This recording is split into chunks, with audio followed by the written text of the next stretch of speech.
البشارة الأولى أول مرة أقولها من 40 سنة، والله لا أذكر أني قلتها إلا في هذه المحاضرة، وعسى الله أن يعتق رقابنا ورقاب المسلمين والمسلمات من النار. اسمعوا بشارة قلتها على الفطور لصاحبي الشيخ فهد الشهري والشيخ محسن الزهراني وبكيا على الفطور، بشارة تبكي وتفرح. روى ابن حبان في صحيحه وصححه الألباني عن عائشة رضي الله عنها أم المؤمنين الصديقة بنت الصديق، قالت: كنت مع الرسول عليه الصلاة والسلام، قال: يا عائشة، غفر الله لك ذنبك، ما أسررت ما تقدم من ذنبك وما تأخر، وما أسررت وما أعلنت، وما أخفيت وما ظهرت. قالت عائشة: فضحكت حتى وقع رأسي في حجر صلى الله عليه وسلم من الفرح. الرسول صلى الله عليه وسلم يقول لها: غفر الله لك يا عائشة ما تقدم من ذنبك وما تأخر، وما أسررت وما أعلنت وما قدمت وما أخرت، فتضحك حتى سقط رأسها في حجره.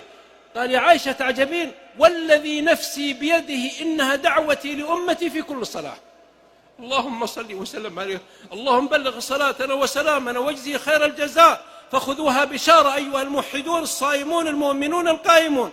البشارة الثانية: الرحمن على العرش استوى، سمى نفسه الرحمن.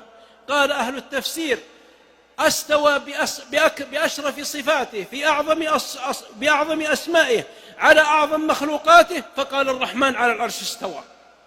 ولم يقل الجبار ولا الملك ولا القهار، قال الرحمن. اطمئنوا، الرحمن استوى على العرش، والرحمن إذا استوى على العرش ابشروا بما يسركم، أبشروا بما يسركم. المهم اعلنوا التوحيد، المهم توبوا إلى الله، المهم نستغفر.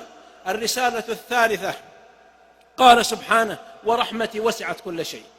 رحمتي وسعت كل شيء. بكى عمر بن عبد العزيز عندها وقال: اللهم إني شيء فلتسعني رحمتك، تسعني رحمتك، اللهم إنا شيء من خلقك فلتسعنا رحمتك يا أرحم الراحمين. الذي يقول: ورحمتي وسعت كل شيء.